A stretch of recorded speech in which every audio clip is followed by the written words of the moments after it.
ஆண்டவராகிய இயேசுவின் நாமத்தில் யாவருக்கும் ஷலோம். 139வது சங்கீதம் 23 மற்றும் 24 வசனங்கள். தேவனே, தேவனே, என்னை ஆராய்ந்து என் இருதயத்தை அறிந்து கொள்ளும். என்னை சோதித்து என் சிந்தனைகளை அறிந்து கொள்ளும். கொஞ்சம் கவனிங்க. சிலர் தங்கள் வார்த்தைகளால் தப்பு பண்ணுவாங்க. கெட்ட வார்த்தை பேசியோ, பொய் பேசியோ, பிறரை காயப்படுத்தியோ தங்கள் வார்த்தைகளால் தப்பு செய்வார்கள். சில பேர் கண்களால் தப்பு செய்வாங்க. ஆனால் வாயினால் தவறு செய்யும் போது அது தெரிந்துவிடும். யாரை நீ திட்டினாயோ அது அவர்களுக்கும் தெரியும், யாரை காயப்படுத்தினாயோ அது அவர்களுக்கும் தெரியும். இவருடைய வாய் வார்த்தை சரியில்லை அப்படிங்கிறது. ஆனால் கண்களால் பாவம் செய்கிற போது சில சந்தர்ப்பங்களிலே உன் தாய்க்கு தெரிந்திருக்கலாம், தந்தைக்கு தெரிந்திருக்கலாம், உன் கண்கள் சரியானது அல்லவென்று, காணக்கூடாத சினிமாக்களை காண்கிறாய் என்று, அல்லது உன் கணவனுக்கு தெரியலாம், மனைவிக்கு தெரியலாம், உன்னுடைய பார்வை சரியானது அல்லவென்று. எப்ப பார்த்தாலும் அடுத்த வீட்டுக்காரங்களை, பக்கத்து வீட்டுக்காரங்களை பார்க்கறது. அதாவது நீ உன் வாய் வார்த்தைகளாலே தப்பு செய்தாலும், பார்வையால் தவறு செய்தாலும் மறைக்க முடியும், ஒளித்துக் கொள்ள முடியும். ஆனால் யாருக்குமே தெரியாமல் பாவம் செய்ய ஒரு வாய்ப்பு இருக்கிறது என்றால் அது உன் சிந்தனை. நீங்க ரொம்ப அழகா வார்த்தைகளை கேட்டுக்கொண்டிருக்கலாம், ஆனால் உங்கள் எண்ணங்களோ இங்கில்லாம வேற எங்கேயோ இருக்கலாம். உங்க கண்ணுக்கு முன்னால் உங்க மகன் இருக்கலாம், அல்லது உங்க மகள் இருக்கலாம், உங்களுக்கு முன்னாலே கணவனோ அல்லது மனைவியோ இருக்கலாம். ஆனால் அவர்களுடைய எண்ணம் எங்கெங்கோ யாரோடோ தவறு செய்து கொண்டிருக்கலாம். சாதாரணமாக மனிதன் கிரியைகள் மூலம் தவறு செய்யாவிட்டாலும் சிந்தையிலே தவறு செய்கிற வாய்ப்பு உண்டு. இன்று என்னுடைய கேள்வி என்னவென்றால், அப்படிப்பட்ட பாவம், அதாவது சிந்தையில எண்ணங்களினாலே பாவம் செய்கிற நபராய் நம்மில் யார் இருந்தாலும் சரி, கட்டாயம் தேவனிடத்திலே ஜெபிக்க வேண்டும். தாவீது இங்கே அப்படித்தான் ஜெபம் செய்கிறான். என்ன செய்கிறான்? என்னை சோதித்து என் சிந்தனைகளை அறிந்து கொள்ளுங்க ஆண்டவரே. ஒருவேளை என் சிந்தைகளில் நான் தவறு செய்கிறோனோ என்னவோ. அநேக சந்தர்ப்பங்களில் அநேக தம்பிமார், தங்கைமார் என்னிடத்துல வருகிற போது சாதாரணமாய் அவர்கள் சொல்லுகிறது, சில பேரை பார்த்தா, அண்ணா என் கண்கள் சரியால, கண்களால நான் பாவம் பண்ணிடுறேனா. ஆனா இன்னும் சிலர் சொல்லுவாங்க, என்னுடைய எண்ணங்களால் நான் பாவம் செய்கிறேன், என்னுடைய சிந்தனை சரியாக இல்லை. பரிசுத்தமற்ற சிந்தனைகள் வருகிறது, பரிசுத்தமற்ற எண்ணங்களே வருகிறது, தூங்கக்கூட முடியாமல் செய்கிறது, என்னை பரிசுத்த குலைச்சலாக்குகிறது. எஸ், தாவீது என்ன சொல்றான் கவனிங்க. தேவனே, என்னை ஆராயுங்கப்பா, என்னுடைய சிந்தனைகளை சோதித்து அறியுங்க. ஒருவேளை சிந்தனையில் நான் தவறு செய்கிறேன் என்னவோ. அது மாத்திரமல்ல, வேதனை உண்டாக்கும் வழி என்னிடத்தில் உண்டோ என்று பாரும். உமக்கு வேதனையை உண்டாக்குற காரியங்கள் ஒருவேளை என் வாழ்க்கையில் இருக்கிறதோ என்னவோ. என்ன பரிசோதிங்க, பரிசீலுங்கப்பா. என்றால் தாவீது இங்கே என்ன விரும்புகிறான்? சத்துருவுக்கு எதிரான வெற்றியை விட, தன் சரீரத்திலே ஆரோக்கியத்தை விட, தன்னை சுற்றி எழுந்து கொண்டே இருக்கிற அவமானங்களை விட, அபாயங்களை விட அதிகமாக அவன் கவனம் செலுத்துவது எதில் என்றால் ஆவிக்குரிய காரியங்கள். அது சரியா இருக்கணும். அது ஏதோ ஞாயிற்றுக்கிழமை தேவ ஆலயத்துக்கு வருகிற போது மாத்திரம், இந்த மாதிரி தேவ செய்தியை கேட்கும் போது மாத்திரமல்ல, அது நம்முடைய வாழ்க்கையின் ஒரு பகுதியாக இருக்க வேண்டும். ஏனென்றால் உனக்கும் எனக்கும் இருக்கிற எல்லா தேவைகளும் தீர்க்கப்பட வேண்டும் என்றால் தேவனுடைய வார்த்தை சொல்லுகிறது, முதலாவது தேவனுடைய நீதியையும் அவருடைய ராஜ்யத்தையும் தேடுகிறவர்களாக இருக்க வேண்டும் என்றால் இருதயத்தில் சுத்தமுள்ளவர்களாக இருக்க வேண்டும் என்று வேதம் தெளிவாக சொல்கிறது. இருதயத்தில் சுத்தமுள்ளவர்கள் பாக்கியவான்கள். அவர்கள் யாருங்க? யாருங்க? தேவனுடைய பிள்ளைகள். அவளைத்தான் தேவன் பார்க்கிறார். அன்பு சகோதர சகோதரிகளே, இருதயத்தில் சுத்தமுள்ளவர்கள் பாக்கியவான்கள். அவர்கள் உயர்த்தப்படுவார்கள், ஆசீர்வதிக்கப்படுவார்கள், மேன்மைப்படுத்தப்படுவார்கள், தேவனை காண்பார்கள். அவர்கள் தேவனுடைய பிள்ளைகளாய் வாழ்வார்கள். முதலாவது தாவீது எதை கேட்கிறான் என்றால், நான் தேவனோடு நித்தமும் ஒரு ஐக்கியத்தை கொண்டிருக்க வேண்டும். தேவனுக்கும் எனக்கும் மத்தியிலே பாவம் ஒரு தடையாக இருக்கவே கூடாது. ஆண்டவரே, என்னை மன்னிங்கப்பா. தேவன் மன்னிக்க வேண்டும் என்றால் முதலில் அவர் என்ன செய்ய வேண்டும்? கருணையை காண்பிக்க வேண்டும். ஏனென்றால் நீ செய்த பாவத்திற்காக நீ சிட்சிக்கப்பட வேண்டும். அப்ப பாவத்தினால் வருகிற சம்பளம் என்ன? சிட்சை. இன்னும் சிம்பிளிஃபை பண்றேன். பாவத்தினாலே வருகிற சம்பளம் சிட்சை. நீயும் நானும் செய்த பாவத்திற்காக நமக்கு எது வர வேண்டும்? சிக்ஷை வர வேண்டும்.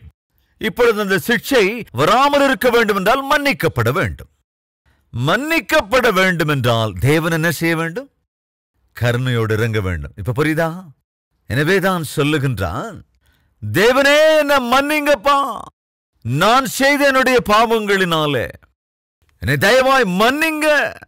அது என்ன பிரதர், ஒரு நிமிஷம் இருங்க, அங்க மன்னிங்கன்னு இல்லவே இல்லையே, நீங்க எதுக்கு அதை சேர்க்கிறீங்க அப்படின்னு கேட்கிறீங்களா? அதை தாங்க சொல்ல வரேன். தேவன் மன்னிக்க வேண்டும் என்றால் எதை காண்பிக்க வேண்டும்? இரக்கத்தை காண்பிக்க வேண்டும்.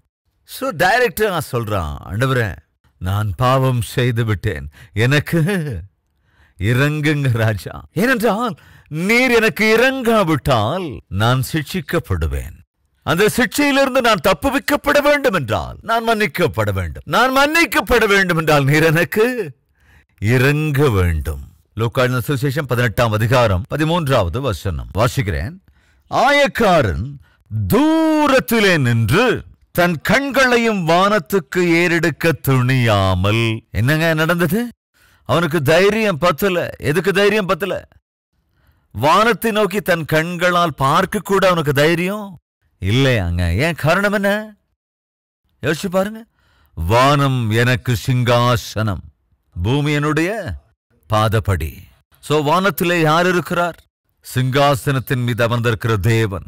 இந்த ஆயக்காரன் வானத்துக்கு நேராய் தன் கண்களை ஏறிக்க துணியவில்லை. காரணம், அவன் செய்த பாவம் அவனுடைய முகத்தை அவமானத்தால் நிரப்பிவிட்டது.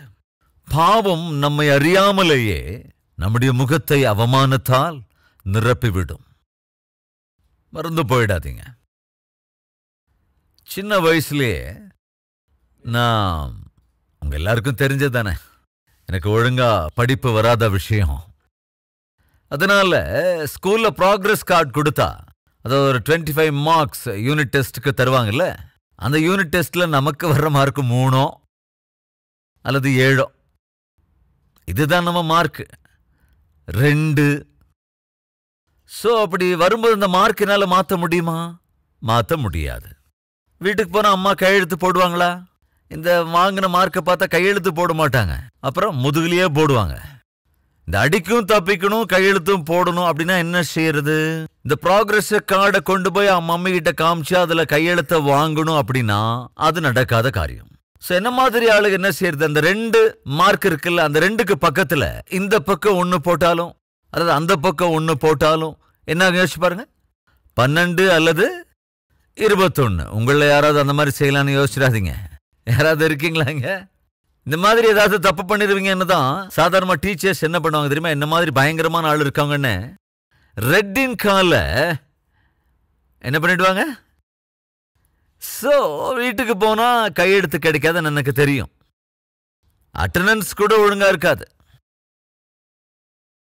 7th கிளாஸே அப்போ பப்ளிக் எக்ஸாமா இருந்தது. பப்ளிக் எக்ஸாம் எழுதுறதுக்கு தேவையான அட்டெண்டன்ஸ் எனக்கு இல்லை.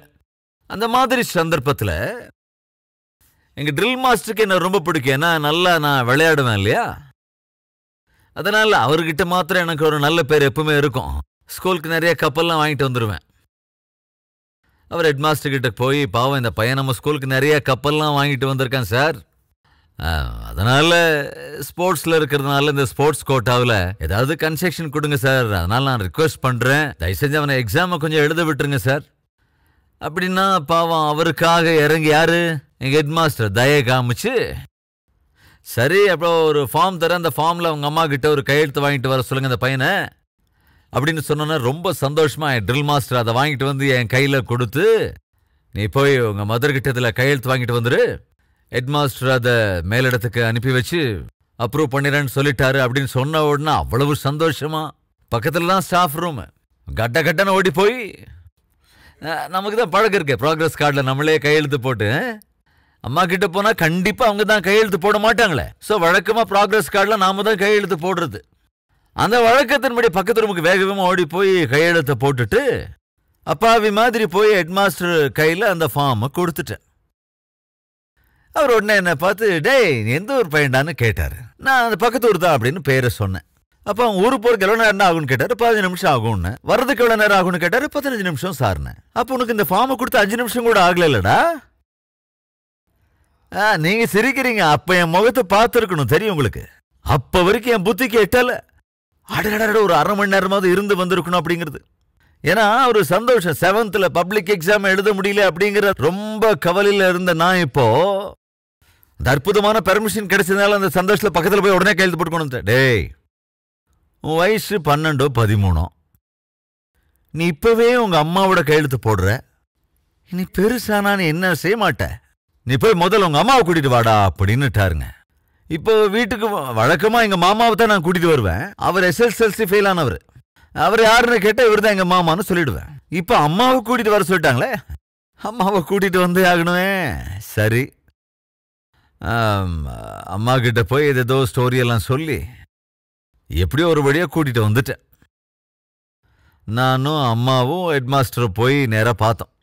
அதுக்கப்புறம் ஒரு கோரமான சம்பவம் நடந்துருச்சுங்க. அதாவது செய்த தப்பு நமக்கு தெரியாமலே நம்ம முகத்துல அவமானம் அப்படிங்கிற ஒரு லேரால மூடுங்கிற விஷயத்த மறந்து போயிடக்கூடாது. அதைத்தான் நான் சொல்ல வர்றேன். உண்மையை எங்க அம்மா கிட்ட நான் அது வரைக்கும் சொன்னா வருவாங்களா என்ன? என்னமோ ஸ்டோரி சொல்லி ஒரு வழியா அம்மாவை கூட்டிட்டு வந்தாச்சு. கூட்டிட்டு வந்ததுக்கு அப்புறம் அப்போ ஹெட்மாஸ்டர் நம்மளை பத்தி எல்லாத்தையும் ரொம்ப டீட்டெயில், அம்மா இது வரைக்கும் எந்த எக்ஸாம்லயும் பாஸ் ஆகல, ஆனா ப்ராக்ரஸ் கார்டுல நீங்க கையெழுத்து போட்டுறீங்க. டே, இன்னும் பிரிண்ட் ஆகலன்னு சொன்னேடா. இது இன்னொரு ஸ்டோரி. என்னது, ப்ராக்ரஸ் கார்டு பிரிண்ட் ஆகலையா? ஆமாங்க, வருஷக்கணக்கா உங்க ஸ்கூல்ல ப்ராக்ரஸ் கார்டை பிரிண்ட் பண்ணவே இல்லைன்னு இவன் சொன்னான். ப்ராக்ரஸ் கார்டு பிரிண்ட் ஆகல, எல்லாம் பிரிண்ட் ஆயிடுச்சுமா. ப்ராக்ரஸ் கார்டு பிரிண்ட் ஆயிடுச்சுன்னா ஏன் நீங்க என்ன மாசம் அனுப்பல? மாசம் அனுப்பலையா? நீங்க தானே கையெழுத்து கூட போட்டு அனுப்பியிருக்கீங்க. அப்ப பார்த்தாங்க அம்மா அப்படி ஒரு லுக்கு. அம்மா, உங்களுக்கு தெரியாமலேயே உங்க கையெழுத்தை போட்டு உங்க பையன் இப்பவே ஃபோர்ஜரி பண்ணியிருக்காம்மா அப்படி சொல்லிட்டு அந்த ஹெட்மாஸ்டர் சொன்ன வார்த்தை பாருங்க, போயும் போயும் போயும் போயும் இப்படிப்பட்ட ஒரு பையனை பெற்றிருக்கீங்களாம்மா. இந்த வயசுல இப்படியெல்லாம் ஃபோர்ஜரி பண்றான், இவெல்லாம் வளர்ந்தா என்னென்ன செய்வானோ. அப்பேற்பட்ட ஒரு துர்பாக்கியவான என் ஆண்டவர் பிடித்து இதோ இவ்வளவாய் செய்திருக்கிறார். நண்பு சகோதர சகோதரிகளை தயவு கவனிங்க. நான் அன்று செய்த தவறு என்னுடைய முகத்தை மாத்திரமல்ல, என்னை பெற்ற தாயின் முகத்திலும் கூட அவமானம் என்ற முத்திரையை பதித்து விட்டது. மறந்து போயிடாதீங்க. அதனால தாங்க சொல்றேன், நாம தப்பு பண்ணும்போது நமக்கு தெரியாமலேயே அவமானம் என்ற ஒரு பெரிய முத்திரை நம் மீது இடப்பட்டு விடும். மறந்து போயிடக்கூடாது. தாவீது புரிந்து கொண்டான், நான் செய்த பாவங்கள் என் தேவனுக்கு முன்பாக என் தலையை உயர்த்த விடாமல் செய்துவிட்டது. அவமானம் என்கிற முத்திரை என் மீது படிந்து விட்டது. இது மிகவும் பயங்கரமானது. என்னுடைய சுகவீன பிரச்சனைகளை காட்டிலும், வெளியே தெரிகிற அவமானங்களை காட்டிலும், வெளியே என்னை அழிப்பதற்காக தயாராகிற அபாயங்களை விட, எழும்புகின்ற ஆபத்துக்களை விட மிகவும் பயங்கரமானது என் முகத்தின் மீது நான் செய்த பாவத்தினால இடம் பிடிக்கிற அவமானம். அன்றாந்தாயக்காரன் வானத்தை ஏறெடுக்க, தலையை உயர்த்த, தன் கண்களை ஏறெடுத்து பார்ப்பதற்கு கூட துணியாமல், ஏனென்றால் அவன் செய்த பாவங்கள் அவனுடைய முகத்தை அவமானத்தால் நிரப்பியிருந்தது. ஒரு அருமையான வாக்கியம், ஒரு அருமையான பாடல் கூட உண்டு, உங்களுக்கு தெரியுமோ இல்லையோ? அதாவது, மார்க்கத்தை காட்டும் ஆண்டவரே என் பிதாவின் வீட்டுக்கு என்ற பாட்டின் இடையில கண்கள் கூட ஏறெடுக்காமல் நான், எதுங்க, கண்கள் கூட ஏறெடுக்க முடியல ஆண்டவரே உம்மை பார்ப்பதற்கு. என்னுடைய இஷ்டப்படி எல்லாம் நான் வாழ்ந்து உம்மை விட்டு விலகி தூரமாய் போன பின்பு மறுபடியும் வந்து நான் உம்மை காண்பதற்கு என் கண்களை ஏறெடுக்க முடியவில்லை. ஆனாலும் கூட உம்முடைய மன்னிப்பை நீர் எனக்கு அருளி இருக்கிறீர். அற்புதமான ஒரு பாடல். இந்த ஆயக்காரன் தன் கண்களை வானத்துக்கு நேராய் ஏறெடுக்க துணியாமல் என்ன செய்தானா?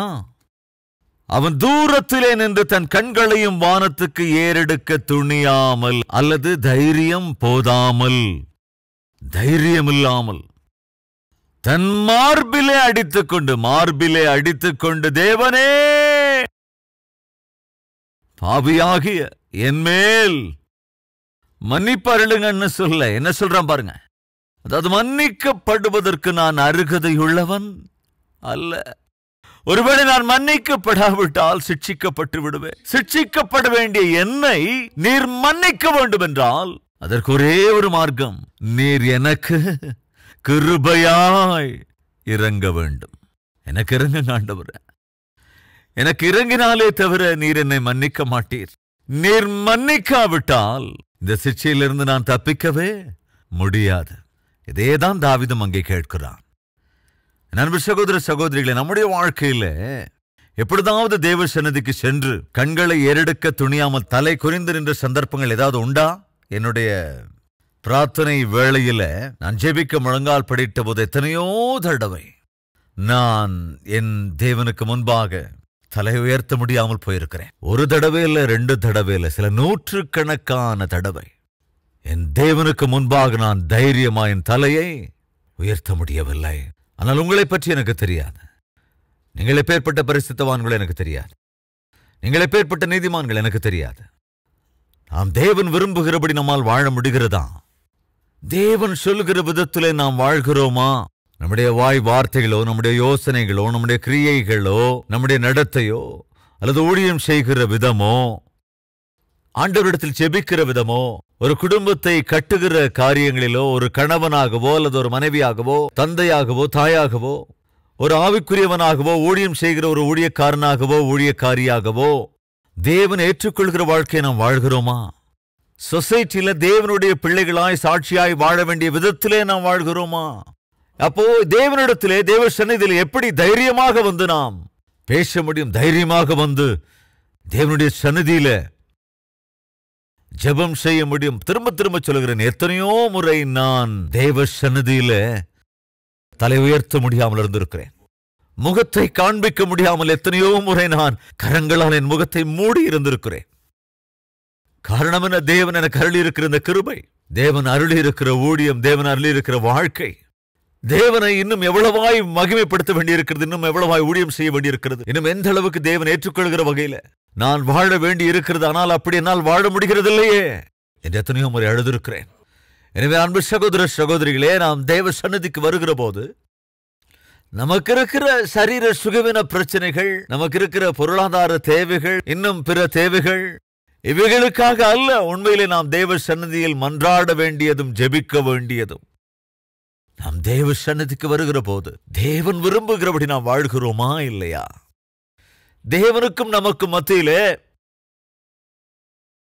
நமக்கு தெரியாமலேயே கீழ்ப்படியாமை, பரிசுத்தமின்மை என்பதை போன்ற ஏதாவது ஒரு மேகமோ திரைகளோ அதுபோன்ற ஏதாவது நமக்கு தடையாக இருக்கின்றதா? That is most important. தேவன் விரும்புகிறவர்களாய் நாம் வாழ்வதற்காகத்தான் தேவன் நமக்காக உயிரையே தந்திருக்கிறார். தேவனுடைய இருதயத்தை கஷ்டப்படுத்துகிறவர்களாக வாழ்வதற்காக தேவன் நம்மை அழைக்கவில்லை, தம் உயிரையும் தரவில்லை. தாவீது அவன் கேட்கிறது என்ன? முதலாவது, ஆண்டவரே என்னை மன்னிங்க. அதாவது நீர் என்னை மன்னிக்க வேண்டும். அப்படி மன்னிக்க வேண்டும் என்றால் நீர் எனக்கு இறங்க வேண்டும். நீர் எனக்கு இறங்குவீர் என்றால் அப்படின்னு என்ன அர்த்தம்? நீர் என்னை மன்னிப்பீர் என்றால், அதாவது என்னுடைய பாவங்கள் கழுவப்பட்டால் அப்பொழுது நான் ஆரோக்கியத்தை பெற்றுக்கொள்வேன்.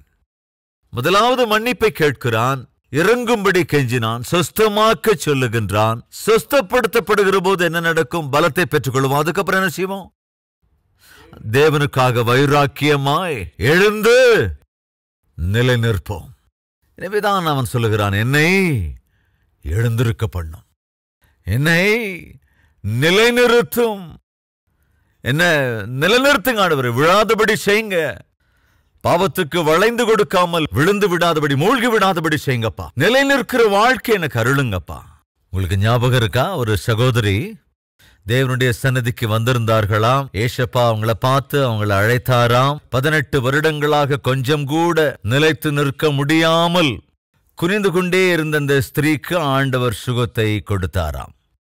காரணம் என்னவென்றால், அந்த சகோதரியை அசுத்தப்படுத்துகிற, பலவீனப்படுத்துகிற அசுத்தாவி 18 ஆண்டுகளாய் அவளை கட்டி போட்டிருந்தது. பலவீனப்படுத்துகிற ஆவி, அசுத்த ஆவி, பொல்லாப்பான ஆவி அவளை பிடித்திருந்த போது அவள் கொஞ்சம் கூட நிமிர்ந்து சொல்லுங்க. நிமிர்ந்து நிற்க முடியாதவளாயிருந்தாள். லூக்கா 13:11. 18 வருஷமாய் பலவீனப்படுத்தும் ஆவியை கொண்ட ஒரு ஸ்திரீ அங்கே இருந்தாள். எத்தனை வருஷமாங்க? 18 வருஷங்கள். 18 years. பலவீனப்படுத்தும் ஆவியை கொண்ட ஒரு ஸ்திரீ அங்கே இருந்தாள். அவள் எள்ளளவும், கவனிங்க, எள்ளளவும் நிமிரக்கூடாத கூனியா இருந்தாள். நிமிர்ந்து நிற்கவே முடியாது.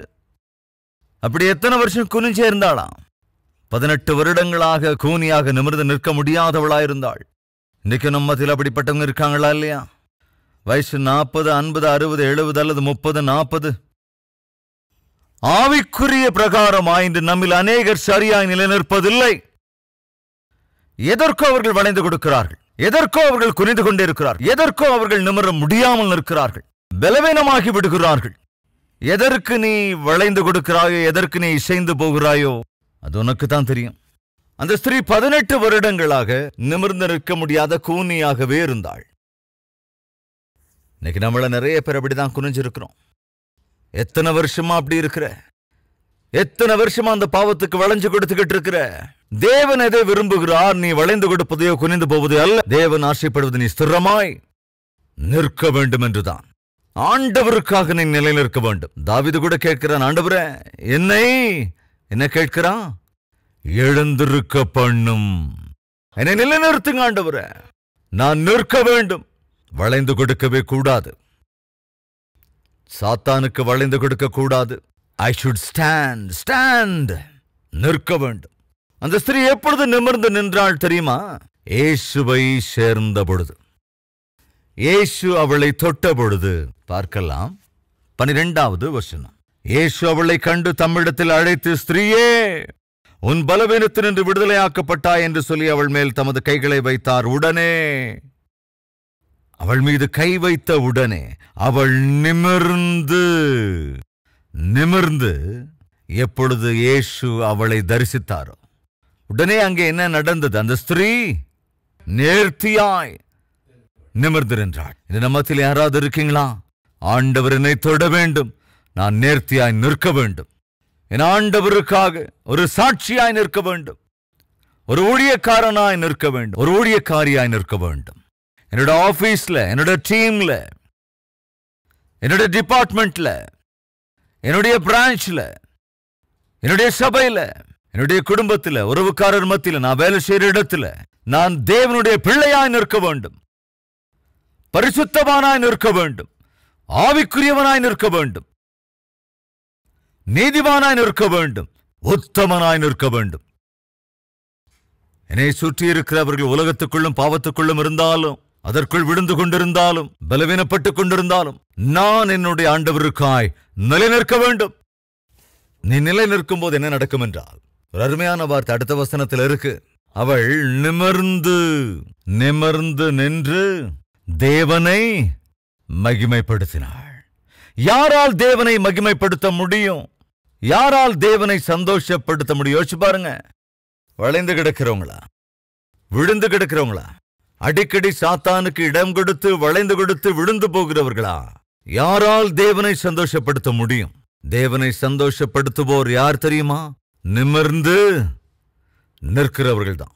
தாவீது சொல்லுகிறான், ஆண்டவரே என்னை மன்னிங்க, எனக்கு இரங்குங்க, என்னை குணமாக்குங்க, என்னை நிற்க பண்ணுங்க. நம்மத்தில் யாராவது இருக்கீங்களா? ஐயோ, நான் அடிக்கடி விழுந்து போகிறேனே. ஆண்டவரே, நீர் என்னை தொடுவீர் என்றால், நீர் என்னை சந்திப்பீர் என்றால், நான் நேர்த்தியாய் நிமிர்ந்து நிற்பேனே, நான் உமக்காய் நிற்க வேண்டும் என்று விரும்புகிறேன் அப்பா. என்று உண்மையில் எனக்கு தேவையானது ஆரோக்கிய குறைவிலிருந்து விடுதலையோ, அவமானங்களிலிருந்து விடுதலையோ, ஆபத்துக்களிலிருந்து விடுதலையோ, அபாயங்களிலிருந்து விடுதலையோ அல்ல ஆண்டவரே. இன்று எனக்கு திட்டமாய் தேவையானது பரிசுத்தமற்ற வாழ்க்கையிலிருந்து விடுதலை எனக்கு வேண்டும்.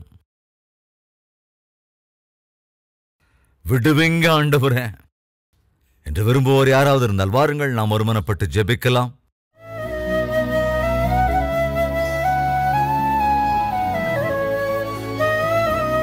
எங்கள் பிதாவே, நாங்கள் செய்த பாவத்தினால் ஆரோக்கிய குறைவுக்கு இலக்காகி இருக்கிறோம், அவமானங்களுக்கு இலக்காகி இருக்கிறோம். அபாயங்களுக்கு இலக்காக இருக்கிறோம். அபாயத்தை உண்டாக்குகிறவர்கள் ஆண்டவரை எழும்புகிற வாய்ப்பை கொடுத்திருக்கிறது. எங்களை பொறுத்தருளுங்கப்பா, மன்னிங்க ராஜா. தாவீதை போல நாங்கள் மன்றாடுகிறோம். எங்களை மன்னிங்க ஆண்டவரே, எங்களுக்கு இறங்குங்க தகப்பனே. ஆவிக்குரிய பிரகாரமாக சரீர பிரகாரமாக எங்களை சுஸ்தமாக்குங்கப்பா ஆண்டவரே. எங்களை எழுந்திருக்க பண்ணுங்க.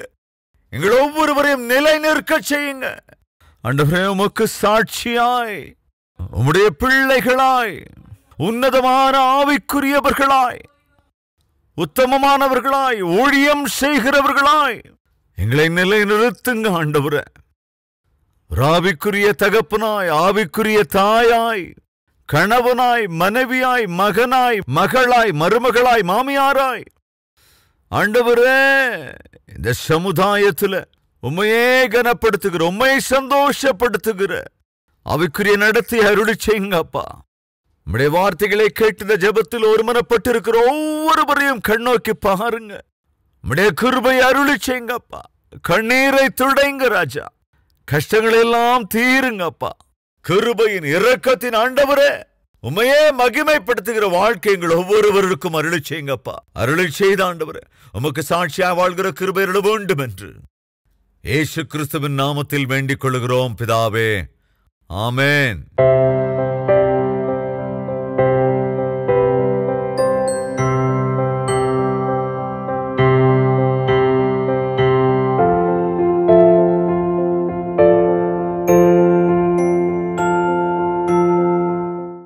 எங்கள் முகவரி கல்வரி, தபால் பெட்டி எண் 30, குக்கட்பள்ளி, ஹைதராபாத் 72.